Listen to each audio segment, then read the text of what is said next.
Il fait beau, il fait chaud, Roland Garros a commencé, les favoris ont commencé, les Français, les Françaises, ça va, ça vient, on va dire. Caroline Garcia qui a eu du mal, Hugo Gaston qui est déjà tombé, on a eu Mpetsi Péricard qui a fait un super match, Lucas Vornacher qui a fait un match exceptionnel, Arthur Fils qui malheureusement a perdu. Plein de choses à dire aujourd'hui. Allez, c'est parti tout de suite parce qu'on a... Et on va commencer par la frayeur que nous a fait Caroline Garcia hier. On a quand même eu assez peur pour Caroline Garcia, numéro 5 mondial, numéro 1 française évidemment, la française qui a le plus de chances d'aller loin à Roland Garros si on prend les hommes et les femmes confondus.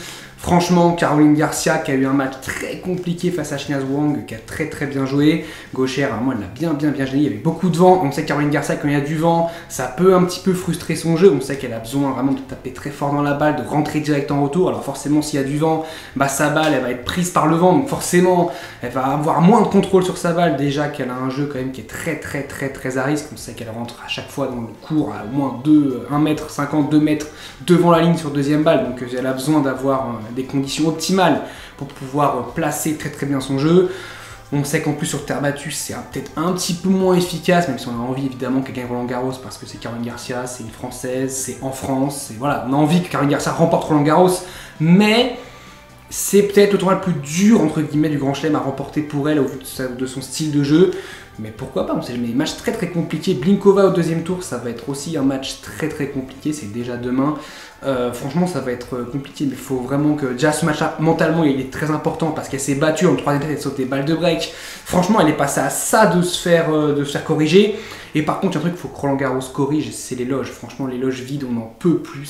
On voit rien. En fait, quand on regarde à la télé, on a l'impression que c'est vide. Le stade, il est mort, il se passe rien. Quand tu vois les cours 14, les cours 7, même le Simone Mathieu, il y a de l'ambiance. Et tu regardes le cours central, tu as l'impression que c'est une ambiance d'enterrement parce qu'il y en a, les VIP, ils viennent pour prendre leur champagne, pour prendre leur goûter, pour prendre leur repas. Ils ont vu Novak Djokovic, ils ont été très contents. Voilà, ça a duré 1h30, Novak Djokovic, ils ont été très contents. Ils sont partis manger après. Et puis voilà, eux, ils s'en fichent. Caroline Garcia, ils savent pas qui c'est, ils ne connaissent personne, ils connaissent Nadal, Federer, Djokovic, mais il y en a deux, ils sont pas là déjà. Ils connaissent peut-être maintenant un petit peu Alcaraz, mais le reste, ils ne connaissent personne, ils ne regardent personne, ils en ont rien à faire du tennis. Et t'en as des passionnés qui cherchent des places depuis des semaines et des semaines et qui eux n'ont pas réussi à avoir des places.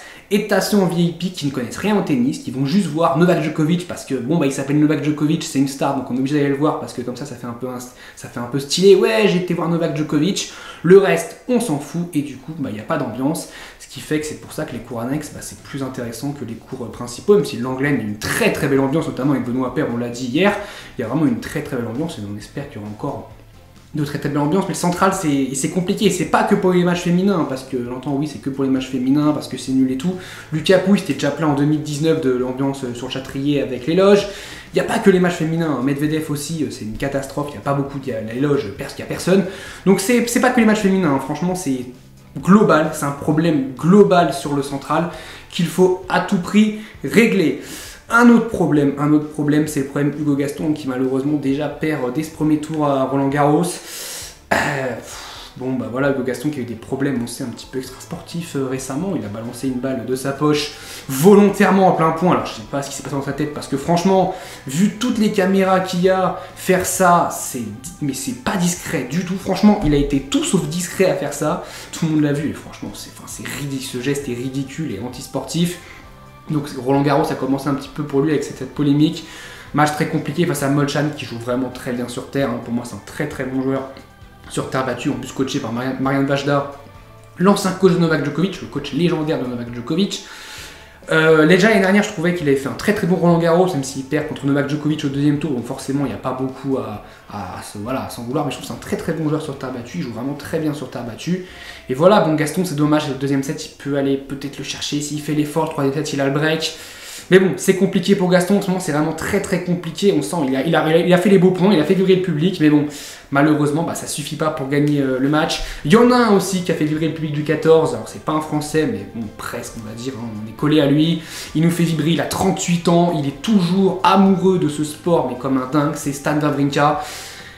voilà, qui a 38 ans, qui pourrait dire bon c'est bon j'arrête, j'ai 3 grands chelems, j'ai gagné Roland Garros, j'ai gagné l'Open d'Australie, j'ai gagné l'US Open, mais non il continue parce qu'il aime ce sport plus que tout, il se bat, ça faisait 2 ans et demi qu'il n'avait pas remporté un match en grand chelem, juste un match en grand chelem, là il mène 2-7-0 contre Ramos Vinolas, il se fait remonter, on se dit oh c'est pas possible, ça y est il va encore... Il va perdre, il va se faire avoir. En plus, Ramos Vinolas, bon, c'était un très très bon match. Franchement, s'il gagnait ce match, ça aurait été un match référence. Parce que Ramos Vinolas, sur terre battue, c'est pas du tout facile. Et il arrive à faire un 5e set où en plus il mène 5-2 dans le 5e. Derrière, il revient à 5-4 Ramos Vinolas. C'est tendu de chez tendu. Et il arrive à s'en sortir à 40-30, 5-4, 40-30. Il fait un très gros point. Vraiment très très très content. Belle communion avec le public. C'est ça qu'on voit qu'Wawrinka est un joueur qui est adoré du public. Vraiment, le public était à fond, à fond, à fond, à fond, à fond derrière lui. Et ça fait vraiment plaisir. Il y en a un qui n'a pas traîné, c'est Carlos Alcaraz, hein, qui, bon, il n'y a quasiment rien à dire, même s'il s'est fait débriquer un petit peu dans la fin du 3e set, mais bon, il n'y a clairement rien à dire, il n'y avait pas match. Djokovic, on l'avait dit déjà dans la vidéo d'hier, ça allait être tranquille, il était à 2-7-0, bon je tournais la vidéo, ça a été assez tranquille.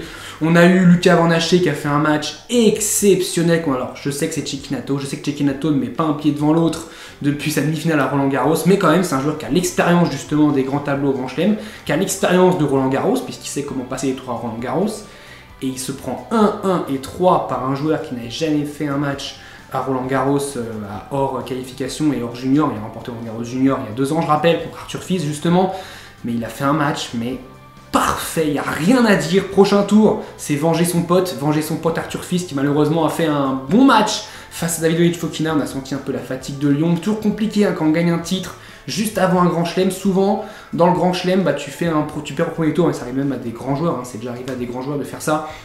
Donc, mais franchement, c'est un bon match d'Arthur Fils. Il fait un très mauvais premier set, on le sent stressé, tendu, il arrive bien à se remettre dans le deuxième, il prend le deuxième. C'est dommage parce qu'il a le break dans le 4e, et après bon, il mène 3-1 break, et puis il se fait remonter, il perd 6-3. Mais oui, il y a des choses très très bonnes, vraiment pour Arthur Fils, c'est très très bien. Van Haché, c'est aussi très très très très très très bon, vraiment, on peut être fier de ces deux-là. Van Haché qui peut jouer Davidovich Fokina, et puis après peut avoir un match de gala face à Novak Djokovic. Franchement, on l'espère pour lui, et je l'espère de tout cœur en tout cas pour lui. Ça va être dur, hein, Davidovich Fokina sur terre battue, c'est très très très fort. On sait qu'il a fait très très bon Roland Garros, notamment son quart en 2021, ouais, où il bat Rude un match de psychopathe, où il perd contre Zverev en quart de finale. Bon, c'était vraiment un très très bon Davidovich Fokina. Il a fait finale à Monte-Carlo en plus il y a 1 an. Donc c'est vraiment un très bon joueur sur terre. Donc ça va être un match très très compliqué pour Van Haché. Mais on ne sait jamais. Il y a aussi un autre Français qui de la même génération, qui a fait demi-finale junior, justement l'année où il y avait les 4 Français en demi-finale junior. On en parle un petit peu moins qu'Arthur Fils et que Lucas Van Haché, parce qu'il est un petit peu derrière, il est à la 237e place mondiale. C'est Mpetshi Perricard qui malheureusement a perdu en 5-7 pour son premier match sur le grand tableau à Roland Garros, malheureusement a perdu en 5-7 face à Olivieri qui était 231e, qui a passé les qualifs, qui l'avait déjà battu en 2-7 en Challenger. Donc c'est un match pas évident du tout, mais j'ai trouvé quand même très intéressant. Il le perd en 5-7, mais j'ai trouvé très intéressant. On sent qu'à la fin, il a quand même flanché physiquement. Mais il fait 2,3 m, vraiment, c'est un géant. C'est notre Isner, hein, c'est un peu notre Isner français. Il sert très bien, grosse qualité en coup droit. Et je trouve aussi grosse qualité de course, mine de rien. Vraiment, il fait un point où il arrive à... Il rattrape une amortie, après il se fait lober, il arrive à faire un twinner, lob twinner gagnant, enfin presque gagnant, d'ailleurs l'autre il fait faute. Mais donc vraiment je trouve de belles qualités de course, et c'est très bien pour cette taille-là, pour faire 2,3 m, je trouve ça très très bien d'avoir une qualité de course comme ça. Il y a de bonnes choses aussi, il y a de bonnes choses évidemment. Malgré la défaite, ça reste un match, je pense, qui va lui servir parce qu'il fait un bon match. Franchement, il fait un très bon match. Dommage qu'il est en 4e, il n'arrive pas à plier un petit peu l'affaire pour pouvoir ne pas flancher physiquement au 5e, parce que le 5e, il n'y a absolument rien à dire. Il flanche totalement physiquement. Mais franchement, c'est très très bien. Et je trouve, voilà, cette génération française, il y a une émulation en plus, on sent entre les... Alors, surtout entre Arthur Fils et Van Haché, on sent voilà, Van Haché qui avait remporté et qui était arrivé en premier dans le top 100, Arthur Fils qui le rattrape, qui gagne en plus la TP 250, et ça fait penser un petit peu, c'est son gars qui a dit ça sur Amazon, qui a dit ouais mais moi avec Gaël Monfils, on avait une émulation comme ça, c'est qu'en fait on avait une concurrence saine. Ça veut dire que oui, on voulait être meilleur que l'autre, et genre on chambrait l'autre par exemple, qu'on arrivait à faire quelque chose avant l'autre, mais on s'adorait, on se kiffait, on l'a vu d'ailleurs les 4, hein, mon fils Gasquet, Richard et... mon fils Gasquet, Richard, mon fils Tsonga, Gasquet et Simon, les 4, il y avait une émulation de dingue entre eux, et si on peut voir la même avec les joueurs, les Français qui arrivent, là ça pourrait être exceptionnel. Bon, voilà, on a encore quelques Françaises, ça va. Diane Parry qui a fait un gros match aussi. Dernier revers à une main sur le tableau féminin, bah, c'est elle, il y en avait 3. De toute façon, dans le tableau, sur 128 joueuses, il y avait 3 joueuses avec un revers à une main. Il n'y en a plus qu'une, c'est Diane Parry. Ça va très très vite.